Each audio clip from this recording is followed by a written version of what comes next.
Boa tarde para você, boa terça-feira, os donos da bola entrando no ar aqui na Band TV e com muitos destaques sobre a dupla Grenal.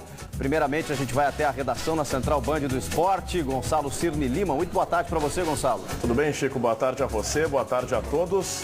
Uma coisa que a gente não entende muito, Chico, é por que o Tevez não é convocado para a seleção argentina. Ontem, mais uma vez, ele não foi convocado pelo Tata Martino.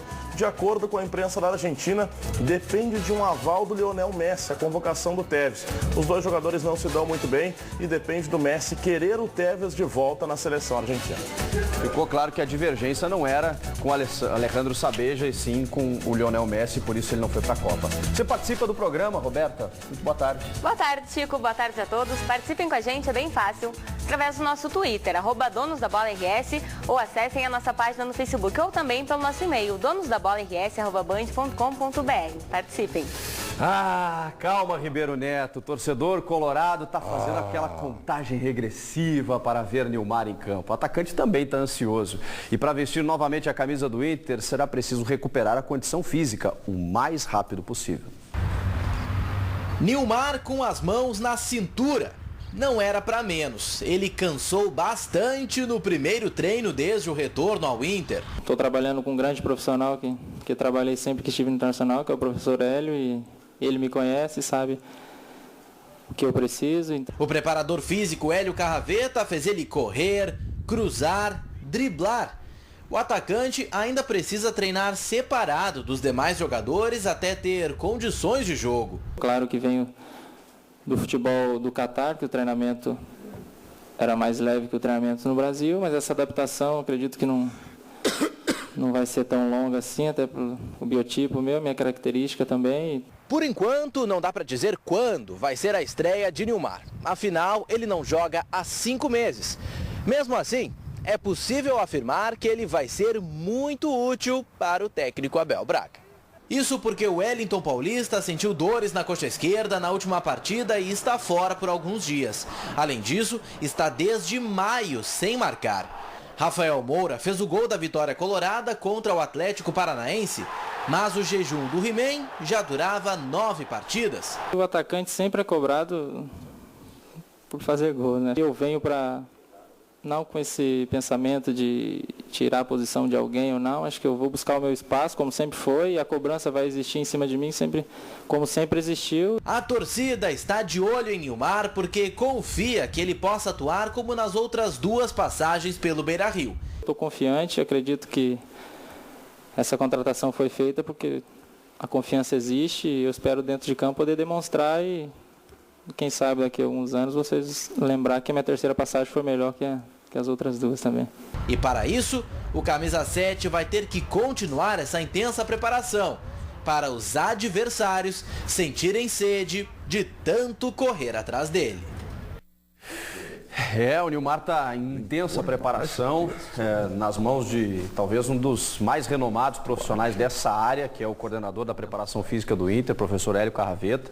Está trabalhando constantemente com o Nilmar e a expectativa é que o Nilmar seja liberado na semana que vem para a comissão técnica, mas aquela ideia inicial de que ele estreasse contra o Cruzeiro está sendo revista, assim, pelo menos nos bastidores. Não há uma data oficial, mas o Inter está pensando ou contra o Cruzeiro dia 4 ou contra o Fluminense dia 12. Eu conversei demoradamente com o professor Hélio Carraveta, né? Nós o entrevistamos na Rádio Bandeirantes.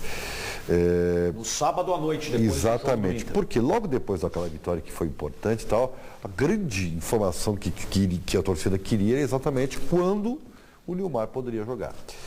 E a explicação do professor Carraveta foi bastante enfática, não prometendo milagres, e ficamos, quem estava no programa, com a sensação, e imagino que o ouvinte também, de que o Nilmar só vai estrear contra o Fluminense. Dia 12. Dia 12 de outubro. Que é o primeiro jogo em casa, né? Depois dessa sequência que o Cruzeiro é no Beira-Rio? Não, o Cruzeiro é fora lá. Só que depois tem Cruzeiro jogou em Caxias, quando o Inter era o mandante. Curitiba agora. Tem Curitiba, tem Curitiba, Criciúma, 2 jogos em casa. E depois tem o Cruzeiro fora E depois no do Cruzeiro. sábado anterior às eleições. Sim, aí depois tem Chapecoense, né? É isso. Tem Chapecoense. E aí, claro que o Inter vai preferir colocar ele em casa contra o Fluminense. Tem o Fluminense. O que acontece? Acontece que, evidentemente, há um pedido da comissão técnica para que se acelere esse processo. A informação atual de hoje é de que poderia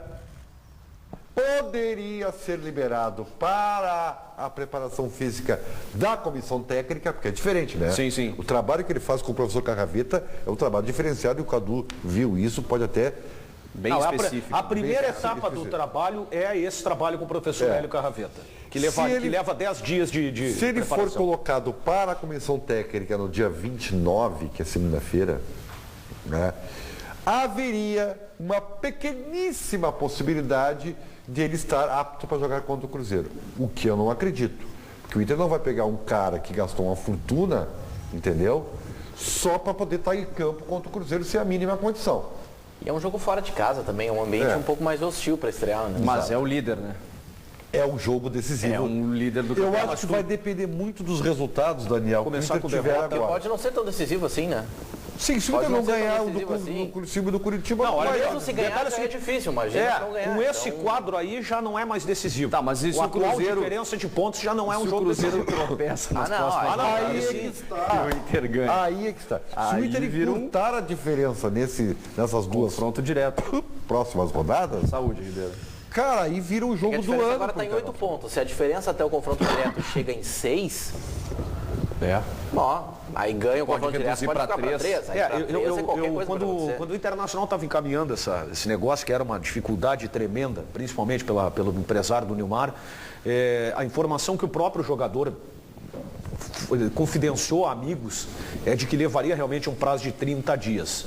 Como ele vem fazendo essa preparação e que ela começou na semana passada já, ele vai fechar realmente os 10 dias, aliás, 10 dias, né? Eu falei. 10 dias ele teria condição. Então, de 29 a 30, ele já seria colocado para preparação física e treinamento com bola. Lembrando que esse prazo seria para ele ter condições físicas de jogo.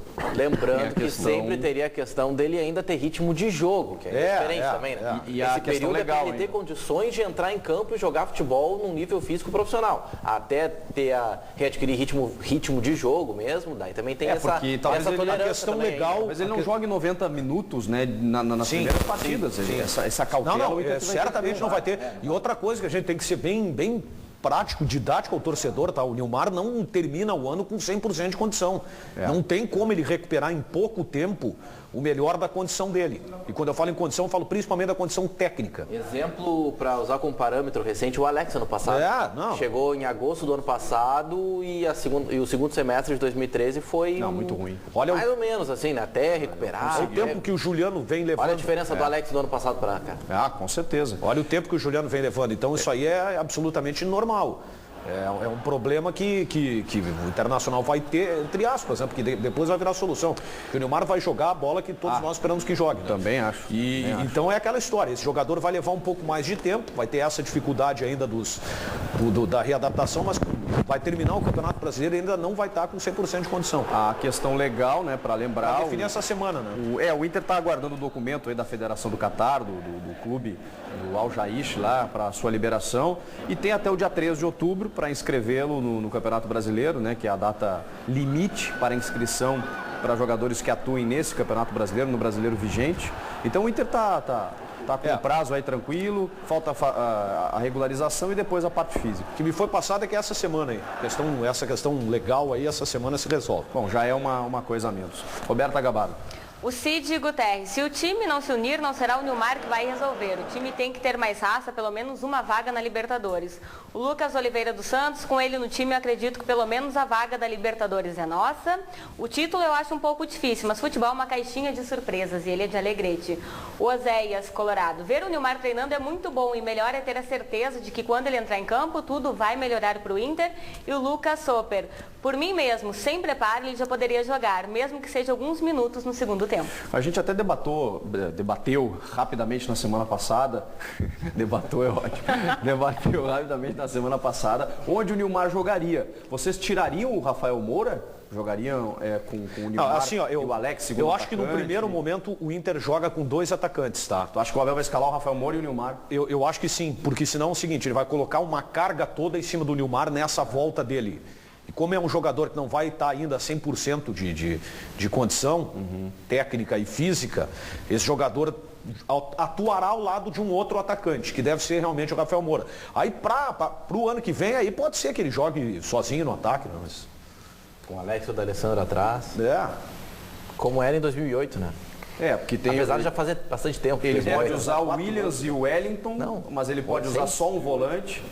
6 anos. 6 anos, aliás. 6 anos. Ele pode usar o Williams e o Wellington abrindo o meio campo, ou pode usar um apenas e rechear o meio campo ali com aquela segunda figura que ainda não foi definida, se é o Jorge Henrique, se é o Sacha, se é o Alan Patrick, se é o próprio Alex de segundo atacante com o Nilmar. O Abel tem opções agora, né? Depender de quem ganhar a eleição, né? É uma informação que o Abel não é uma unanimidade, né? Eu digo o Abel, o treinador. O Inter poderia ter um outro treinador em 2015. Eu digo o treinador vai ter opções, sim, né, certamente. para poder montar esse time. Certamente. Bom, tem uma informação indo para o lado do Grêmio, né? Aliás, hoje a situação do Grêmio, o presidente Fábio Koff lança a candidatura de Romildo Bolzan, vice-presidente, né, como candidato à presidência do clube no próximo biênio, e Fábio Koff do Dacref sendo os homens de futebol dessa nova gestão. E ontem à noite, o então assessor de futebol do Grêmio, Marcos Quitolina, foi afastado. Ele não faz mais parte do departamento de futebol do Grêmio.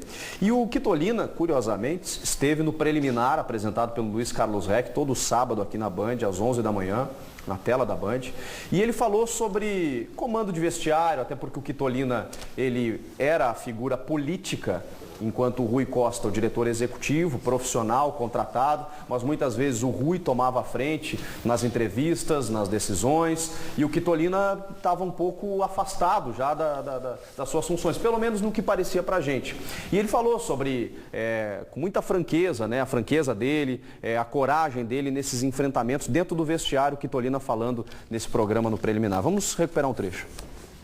Tu tem que ter muito cuidado no vestiário, como tu proceder em várias situações.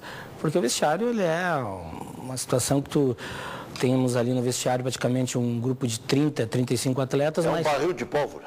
Um barril de pólvora, nem tanto. Conforme você se situar lá dentro. Tu pode se considerar um barril de pólvora conforme as pessoas que estão trabalhando lá dentro, conforme quem está ao teu lado para te ajudar, conforme quem são os teus subordinados, conforme quem está ali para trabalhar lealmente contigo. Pela confiança do presidente Fábio Koff, eu tenho que ser leal ao meu presidente e tenho que ser leal às pessoas que me colocaram lá. E essa relação de confiança ela não pode quebrar em nenhum momento. Agora, eu não posso enxergar coisas e colocar embaixo do tapete. E eu tive sempre a coragem de enfrentar esses... Até por isso, eu fui criticado muitas vezes por enfrentar as coisas bem claramente e também enfrentar as coisas como elas são. E também, eu nunca fui de esconder o que eu penso das situações. Eu sempre, eu agi conforme as minhas convicções dentro do vestiário. Muitas vezes com voto vencido. Sim. Agora, nunca dentro do vestiário do Grêmio, nesse tempo de 18 meses que eu estou no vestiário do Grêmio, eu deixei de dar minha opinião nas reuniões, minha opinião para os treinadores, minha opinião junto com o Rui, minha opinião ao presidente Fábio Koff, sobre qualquer assunto. Isso é notável, né? O Quitolina sempre foi um dirigente muito franco e com entrevistas muito lúcidas. Muitas vezes acabava batendo de frente com a atual gestão. Ele teve respaldo, tá, Ribeiro, na demissão do Vanderlei Luxemburgo, tá? E ele foi o dirigente responsável por colocar algumas situações que ocorriam no vestiário ao presidente Fábio Koff. Até que a situação ficou insustentável. Só para completar, Ribeiro, porque é uma informação, quando o Quitolina concedeu essa informação, internamente já se trabalhava para a saída dele. E essa saída dele, por uma questão política, ela começou a ser construída na última quinta-feira. Então, quando ele participou no sábado do programa, ele já estava... Ele não sabia, mas seu conhecimento já estava sendo fritado. Eu vou dizer uma coisa, eu acho que as questões políticas do clube, agora que a eleição está próxima, é evidente que elas iriam definir algumas